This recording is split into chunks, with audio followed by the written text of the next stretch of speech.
I sort of thought there had to be a better way of doing it and started to look around and see what there was in the market. And then I thought there was a real opportunity, and the very first time that I actually put pen to paper was literally on my desk at work, big A3 scrapbook, started penciling out some ideas of what I thought potentially might work in the market and some ideas. And I look back at those now and it's almost embarrassing. Some of the sketches are pretty average. I'm still not a great drawer, but the original idea is just so far from where we are now.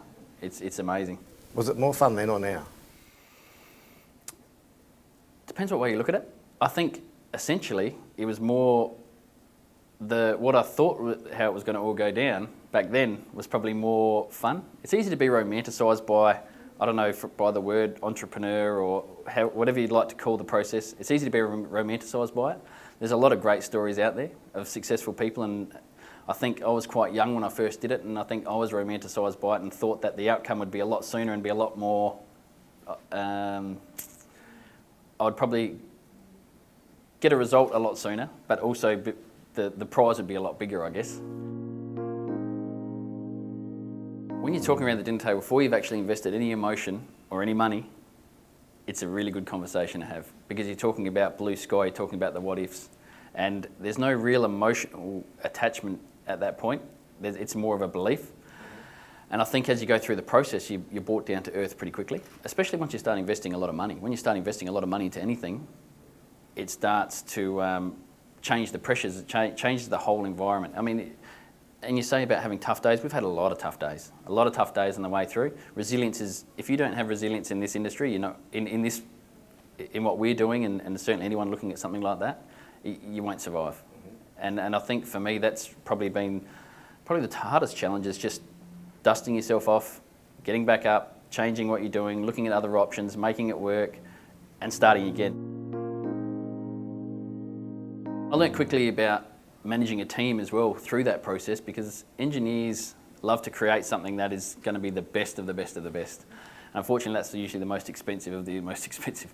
But I think we sort of went down that path, and eventually we got to, through those focus groups, we developed a really good product, and we'd brought it right back. And it sounds silly, and I still say it today, it actually costs more money to create a simple idea than it does to create a complex one. I could go out and find a handful of people to create a complex product version of our product tomorrow. To find someone that can boil it right back to the necessities and get the price point right is difficult. And once we got to that point, we knew we had the winning product, and hence we started getting some grounds in commercialising it and got some other shareholders involved and got it to where it is today. So when it failed, let's say, you went out to market almost and it failed, was that one of those low points? It was, and I reckon there's probably half a dozen points throughout the process that you sort of question whether it's time to reevaluate whether you keep going. And then if the resilience kicks in and the determination and all those sort of things. But I think for us, that was certainly one of the low points. And it was a hard decision to make, because we'd invested a lot in those prototypes early days to get it to a point where it was. It was a very tough thing for me to actually admit that we got it wrong, personally. And it was an even tougher thing to go back to people that were involved and say, look, we're now going to develop it this way. And of course, you probably damaged my credibility a little bit, but I guess everyone sort of thinks, well, hang on, what's going on? Why? Yeah. And although if we hadn't, we never would have got where we are today, but it's still a very tough decision to make. Why didn't you let go? I think I'm just stubborn, or potentially silly. So one of the themes that we often see with entrepreneurs is the idea or the concept that you're on a team, but not everyone's on the same team as you, even though you think they are. So I guess that's a little bit of how you had with the engineers and people that you thought on your team, as well as your patent attorney and all the rest of it. But they often always aren't on your team. I guess you would have bumped into consultants and a whole lot of other people that would have had expert advice and trying to sell you their wares along the way. How did they impact on the business in terms of this team? Is it the team of one that drives this, or is it the team of a few? That is a really tough question. And I think my opinion on consultants and experts is probably not a great one. I think it can be a distraction in a lot of ways. I think that in anything you do in life, I think the best and what has been the most powerful for us and the key to our success so far, and will be the key to us moving forward, is finding people that have done it, people that actually know what they're talking about. You can read a lot of things in textbooks, it doesn't make you an expert. if you can, what I've gained from, I've got three or four really key mentors and probably another half a dozen outside of that of people that have done similar things, completely different industries, completely different walks of life. But the value I get from a cup of coffee and a 5-minute conversation from them, a consultant couldn't teach me in a year. And I think they're the sort of people that when things don't go right, they've been there, they know how to turn them around, they know how hard it is to turn them around, rather than something that they've read or that somebody else has done. It's a completely different mentality. If you go out and spend $50,000 on a consultant or $100,000 on a patent, you might find that $150,000 could have got you a product to market, and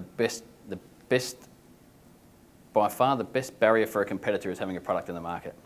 A patent is only any good if you've got a product to protect. The best protection against a competitor is get something in the market and get it there quick and do it well and get a substantial market share. And you almost feel a bit selfish sometimes. You almost feel like I've made this decision to go down this path where somebody, at this very point in time, so we've been doing this for 5 years, at this very point in time, if I pursued my career and stayed on wages, I would have made more money today. Which is hard. It's hard to look at your family. We're looking at moving at the moment, and the house we could have bought is not the house we're going to buy. But it's all, I guess we're all caught up on the dream that one day we're going to be able to buy exactly what we want. So that's, but I think it's probably harder for the individual. I think the family, if you've got a good family unit, they're always going to be pretty supportive. But I think where I find it hard, even still today, if I have a tough day, to be able to go home and look at your family and realise that you've made decisions that influence all of their life, and sometimes it makes me feel a little bit selfish. I know my motivations are to give us all a better opportunity, but yeah, it is tough, especially on tough days.